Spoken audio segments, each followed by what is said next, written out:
Joined by William Byrd, the Director of Media Monitoring Africa, to weigh in on the outcome in that private prosecution. Thank you so much for your time this afternoon, William. Now, one of the things this case did highlight was the question of media freedom. What does this judgment now mean, for media freedom in this country particularly? Well, I think it's the number of really important things that this judgment has made. So MMA, together with Campaign for Freedom of Expression and South African National Editors Forum, were there as friends of the court. And one of the issues we raised was the issue of slap suits. So those are cases that are essentially brought by a party in order to silence and prevent someone from speaking, and in this instance, a journalist. And so when we argued, we put before the court that this looked like it was a slap suit. The court, in its ruling, went through this in some detail, and they agreed with us and said, yes, this is a slap suit, and they outlined the reasons. And so I think that that's one of the key elements that's important for this.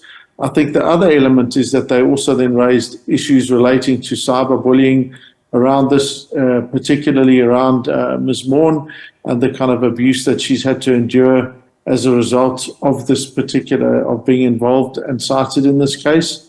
So I think it highlights, the importance of allowing journalists to do their job, bearing in mind that this case was brought against her in her personal capacity, not against the newsroom, which already I think is an extraordinary thing to be doing. If you felt aggrieved to that extent, you would have expected them to take the news organization.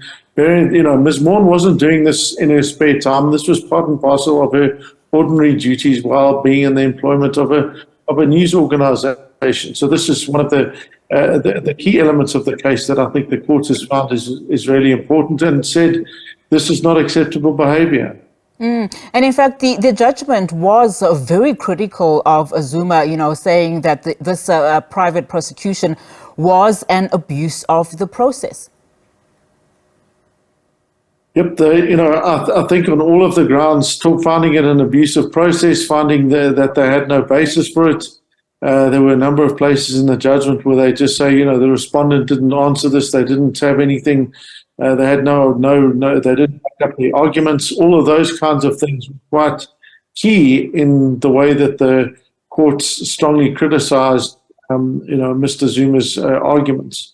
So for them, it's quite a significant loss, especially because costs were awarded against them as well.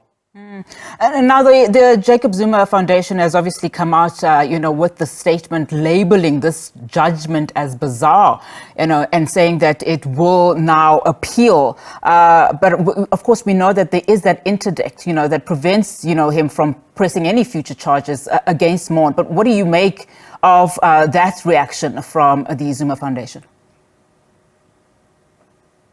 Well, people are entitled to appeal. I think that with such a resounding, loss, it is quite surprising that they would do so. Then again, if this is part of the strategy of pursuing, legal avenues at all costs, then an appeal is the next logical step. I don't think if it goes on appeal and the court grants, the first thing is they have to be granted leave to appeal, so they're going to have to apply for that on the basis on which they think that another court would come to a different conclusion. If the court grants them leave to appeal, then it'll go to the Supreme Court, and we'll see what happens there. But I think that either way, the key elements around slap suits, around the role of amicus, around cyberbullying, and just strongly about how this constituted an abusive process and how they failed to meet any of the grounds required, I think is already sufficient for people to be saying we need to make sure that journalists are allowed to do their job. William, before I let you go, of course, we know that Reporters Without Borders issued, their latest report last month, and in fact saying that, media freedom is under unprecedented attack across the world.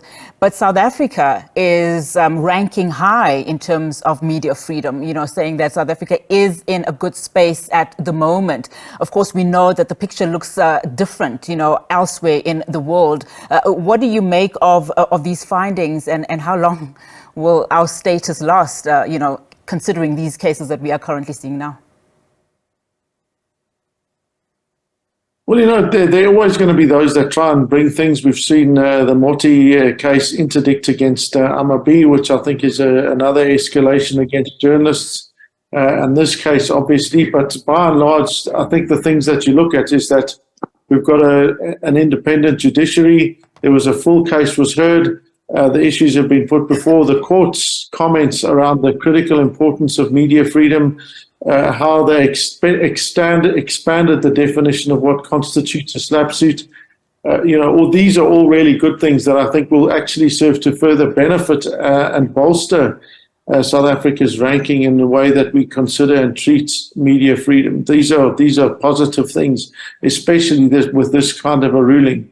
Obviously, the key, though, is to make sure that we do start to see other parties, not just media and civil society, coming out and clearly condemning attacks on journalists, because you can't allow parties to be going on and just simply attacking people without due cause and without merits to be doing so. So this, I think, is a key, very positive ruling.